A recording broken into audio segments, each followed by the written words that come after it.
هنرمایه آفرینندگی برد راه بر سوی پایندگی. درود و پیام‌های فراوان بینندگان ارجمند تلویزیون سینما. نشر نوبتی برنامه آفرینندگی است منظور شما.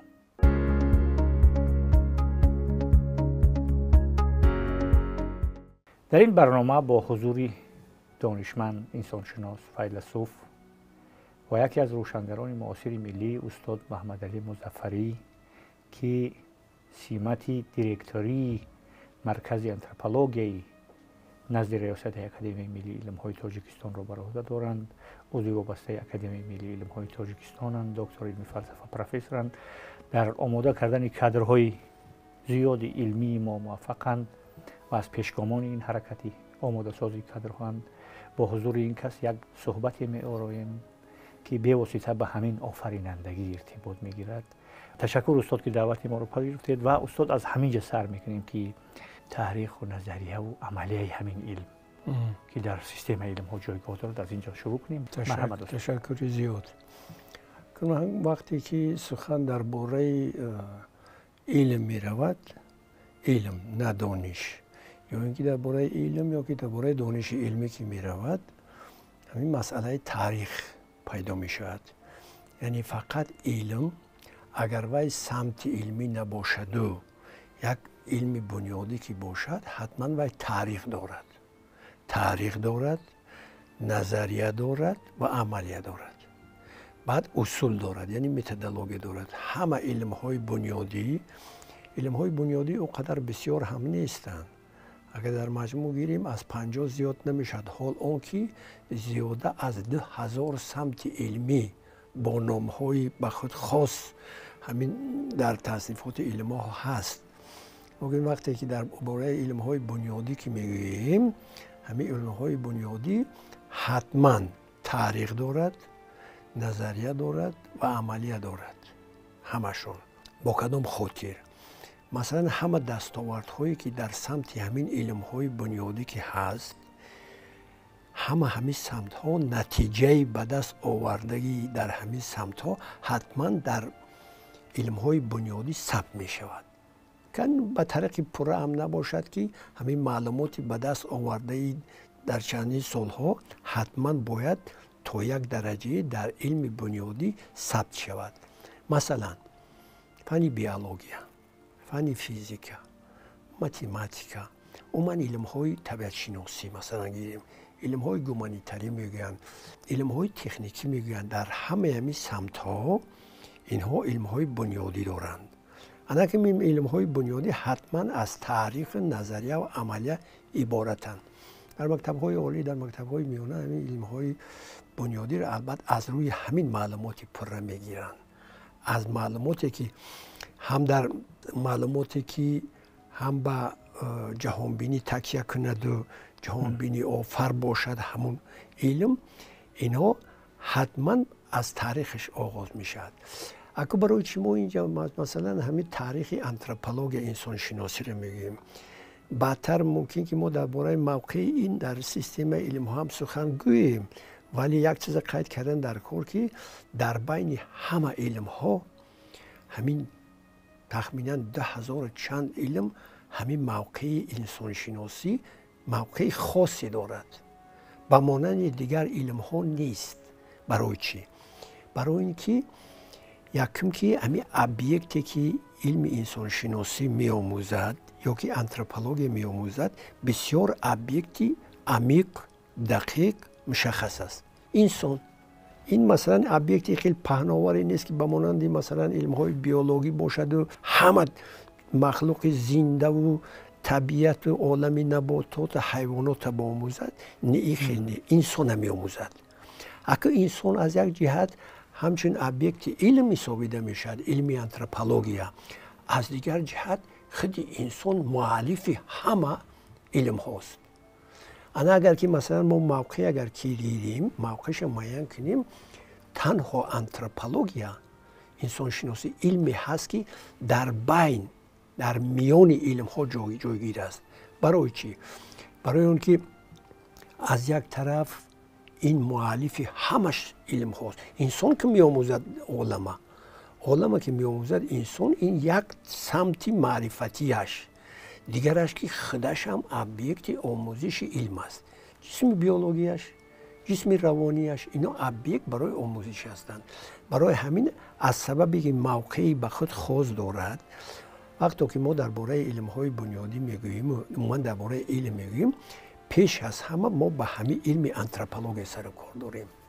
علم آنتروپولوژی. انا برای همین از تاریخ شروع میکنیم.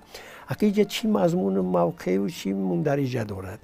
یکم که همین انسان از دوره انتیقه در ایجادیات سقراط در غرب، مثلا متفکران غرب، متفکران شرق، حتما یگان متفکری نیست که درباره طبیعت ماهیت انسان سخن نگفته باشد. حتما یک بهای خود، یک ارزش گذاری کرده است نسبت به طبیعت انسان، که انسان این چی مخلوق است، این چگونه است، از عالم نباتات و حیوانات چی فرق دارد. یعنی همه متفکر یک سخنی گفتن. بغیر از این که همچنین در شکل دانش پنهان شده است، خودی همین انسان ابیکت آموزش باقی مانده است. ابیکت آموزشی که از دوره های انتیقه اگر سر شده باشد تا حاضر ادامه دارد.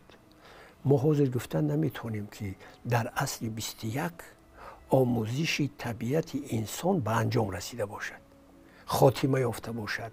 یعنی مهری دقیق عمیقی که ما دیگر انسان همه طرفه به همه جنبه های طبیعتش و ماهیتش فهمیدیم، این خیلی سخن نیست. یعنی هر قدر علم پیش می رود، همون قدر مشکلات و پرابلم هم و دنبالش پیدا می شود. آفرین. چقدر که علم پیش می رود، همین معما بودن طبیعت انسان در نزد انسان، در نزد با خودش آشکار می شود. سوالهای نو پیدا می شود. در خصوص طبیعتش باشد، در خصوص ماهیتش باشد. ما فقط همین جسم انسان از روی مثلا یعنی عالمی بیرونی می بینیم. انسان می بینیم من یک مخلوق، لیکن ما درباره طبیعت باطنی و این دیدن نمیتونیم. ما در وقت گفتگو میفهمیم و کمی بیش معلومات پیدا میکنیم درباره طبیعت باطنی انسان. طبیعت باطنی هست، پس از این ما ماهیتش هست که ماهیت هم دیده نمیشد.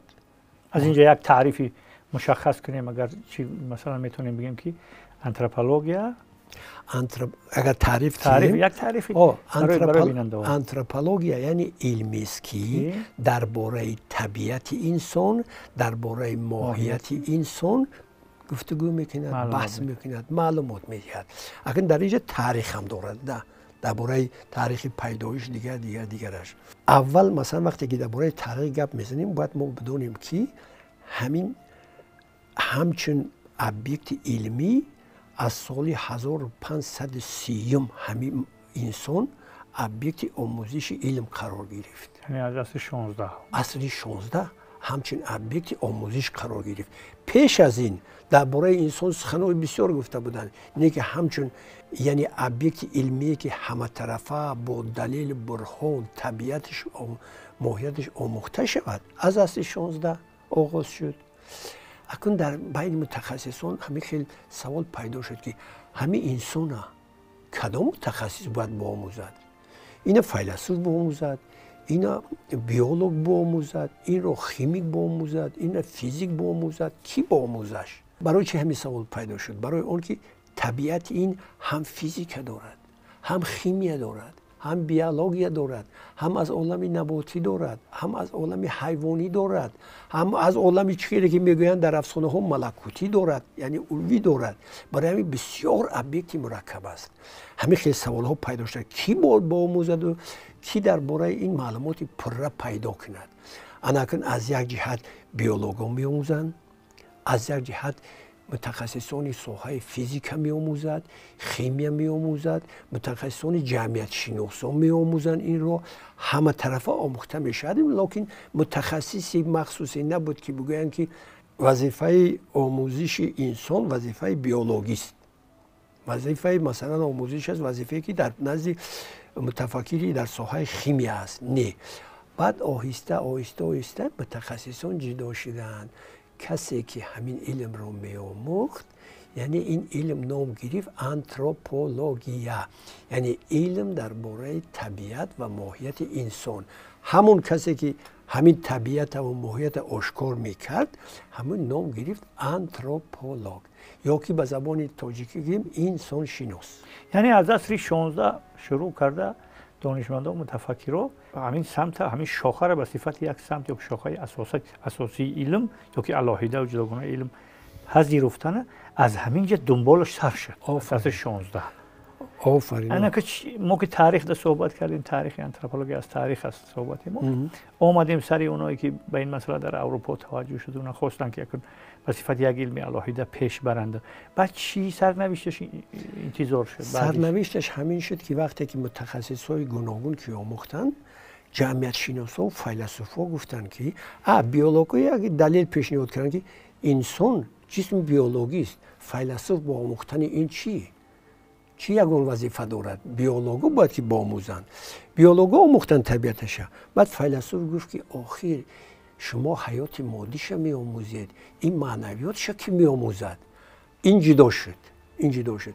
بعد در هر یک ساحه پیدا شدن ساحه همین انسان شناسی ساحوی فرهنگ شناسا از یک طرف، اجتماعی میشناخته از دیگر طرف، جامعه شناسا، یعنی آنتروپولوژ اجتماعی نام گرفت، روانشناسا، اتنوپسیکولوژ، همه اینها جداگانه قریب 16 تا سمت فقط انسان رو میآموختن. بعداً فرهنگ شناسا گفتن که اساساً طبیعت انسان همین فرهنگ، باسته فرهنگ بشناسیم، با یک سمت دیگه به خود انتخاب کردن، انسان شناسی فرهنگی یا که آنتروپولوژی فرهنگی. این مخصوص جدا شدن. بعد اینا در کدام در عصر 20 شدن؟ البته این در عصر 20 شدن. شدن. وقتی که در عصر 20 شدن، بعد یک متفکر آلمانی گفت که از اول همین مفهوم آنتروپولوژی را فیلسوفا برآوردن. ارسطو مؤلفش است. این چه خیلی که این علمی فلسفی است، همه را فراگیرنده و فقط بیولوژا و اینا میآموزند. بعد گفت که نباشد اون سمتی که من حاضر میخواهم که انسان همه جنبش به نظر گیرم، من نامش میمونم آنتروپولوژی فلسفی. انا از همون وقت جدا شد، از اونجا سر شد، جدا شد. فرهنگی و اجتماعی گیریم که بیولوژی و طبی و فیزیکی و اینها بودن. انا گفت که نباشه، من چیکار کردن در کار که همه سمت ها را یک جایه بآموزیم. اگر همه سمت ها را یک جایه بآموزید، همین خیلی آنتروپولوژی باید که آنتروپولوژی فلسفی باشد. فلسفی وگرنه پیشتر از این و بعدتر از این به همین مفهوم آنتروپولوژی یگان عباره وارد نمیشه. مثلا نه فرهنگی نه اجتماعی نه بیولوژی نبود، فقط آنتروپولوژی. همین انعنه را کانت متفکر آلمانی دوام داد. گفت آنتروپولوژی یکی هست. آنتروپولوژی علم درباره انسان، هیچ چی دیگر نه. وقتی که ما میگیم که آنتروپولوژی علم درباره انسان، این معلومات است که خودی همین مفهوم آنتروپولوژی مفهومی بسنده است. یگان صفت علاوه کردن در کار نه. یعنی اجتماعی و فرهنگی و روانشناسی و ایناش، فلسفی و اینا همش بیکار. گفتن همین آنتروپولوژ خودش مفهوم بسنده، یعنی علم درباره انسان. وقتی گفتیم که علم درباره انسان، باید که همین علم همه جنبه های طبیعت انسان رو در بر گیرد. هم قسم بیولوژیش بآموزد، هم روانیش بآموزد، هم خردیش بآموزد، هم ماهیتش معین کند. این یگانه علم است. بعد همین خیلی متفکران پیدا شدن. مثلا گیلن گفت که درباره انسان باید هم یک علم باشد، علمی بسیار نه. برای اینکه وقتی که علم که بسیار شد، طبیعت انسان فهمیده نمی شود، به جزئیات تقسیم می شود. جزئیات کدی تقسیمش میکنن، ما هیچ وقت معلومات عمومی درباره طبیعت ماهیت انسان پیدا کردن نمیتونیم. بگذار که همون آنتروپولوژی باشد. طرفدار کانت شد. گیگل هم چنین که شما میدونید، و هم گفت که همین آنتروپولوژی مفهومی بسنده است، علاوه دیگر هیچ کار کردن در کار نیست. انا که یک بحث، یک مسئله، این مسئله تاریخش شد. اگه نظریه، شما گفتید که نظریه شد. نظریه وقتی که بیولوژ میآموزد، فقط قسمی بیولوژیش گفته میآموزد. پسیکولوژ اگر میآموزد، قسمی روانیش میآموزد. تقسیم بندی شد. بعد نباشه این پره معلومات درباره طبیعتش کدام مسئله رو در بر میگیرد همین نظریش. ما در همین مسئله قریب اگر خطا نکنم مدت 20 سال اندیشه کردیم، فکر کردیم که همین مسئله نظریوی که از دوره ارسطو با امروز همین نظریه آنتروپولوژی میگفتگی کدام جنبه های طبیعتش بآموزیم. همینا رو ما خونده از قدیم سمت هایی که آنتروپولوژی و میگویند 16 که گفتیم اینها. بعد به چنین خلاصه آمدیم که برای معلومات پره نسبتاً پره درباره انسان پیدا کردن باید که نکم از 17 تا سمت یا که جنبه طبیعت انسان دانستن در کار. اگر همین سمت ها را ما بدانیم یک معلوماتی معلومات کامپلکسی در کار. اگر شما در یادتون باشد یک سمت هم بر اومد، اون سمتش میگفتن که آموزش طبیعت انسان از نقطه نظری همه علم ها میج دیسیپلینر نمیگفتن، بین ساحوی میگفتن که معلومات بین ساحوی هر یک کارمند متفکر بگیریم که اختصاصمند همه علم ها باید که یک معلومات پیشنهاد کند که ما اینها را در مجموع گیریم و گوییم که انسان نظریه انسان از این عبارت هست. همین خیلی یک وای بود سمت بود. انا که من فکر کردم که اساساً همین علم من طرح شگفتیم از چی سر میشد؟ یکم که همه مسئله از پیدایش انسان سر میشد. انسان همچین مخلوق از کجا پیدا شده است و کی پیدا شده است؟ یک تاسم. اگه این قسمی نظریویش درباره این ما معلومات پره دستاوردهای نوین علم را درباره طبیعت پیدایش انسان باید بدانیم. نظریه داروین هم داخل میشد، دیگر رو هم اینجا همه نظریه داخل میشن. آنتروپولوژی دینی هم هست که از اینجا داخل میشه، اجتماعی هست، هر خیلی سمت ها هستند. انا که یک تاش همین، یک تا مسئله همین. دومش چی؟ دومش همین خیرد انسان. ما همین خیرد میگوییم، این خیرد این با انسان تعلق دارد ندارد، چند جنبه انسان در بر میگیرد همین خیرد. عموما همین خیرد انسان این چی علاقمندی دارد به انسان، این یک مسئله دیگرشه. این مسئله نظریه هست. پرسش های نظریوی یکم که معلومات پره درباره طبیعتش پیدایشش و شد. اگه درباره خیردش، خب خیرد آموخته شد، پایانتر میبینیم از خیرد با پایانتر روان انسان. روان انسان هم این یک جنبه هست که اگر مثلا ما میگن بعضی وقت در کتاب‌های فلسفی میگن که انسان از 3 کالبد عبارت است: کالبد جسمی، کالبد روانی و کالبد خیردی. انا که می 3 تا بسیار مهم هستند. انا که دیمش همین کالبد روانی انسان. همین در مفهوم روانی انسان ما باید درباره انسان چی بدانیم؟ هر کس میدونه، مکتب چه هم میدونه که همین پسیکولوژی انسان چی هست، اساساً که در یک شکل عموم این باید که همچون جنبه نظری باید معلومات دقیق علمی باید که داشته باشیم درباره ترکیب ساختاری روان انسان. این میشه مسئله سیومش. اگه از این به همه قطعی جنبه است میشه مسئله نظریه ابسترکتیش. انا که پایانتر میبینیم اخلاق انسان، یک تا زیبایی شناسی انسان زیبایی شناس است که این مسئله هم از دو جهت دخل دارد. یکی با طبیعتش دخل دارد، دوم با شناخت زیبایی. این مسئله انسان. دیگرش مسئله ارزش گذاری. در بین مخلوقات فقط انسان ارزش گذاری میکند، بها گذاری میکند. با همه چیز عالم بیرونه انسان ارزش میگذارد. اینم علمی چی شد؟ علمی نظریه آنتروپولوژی.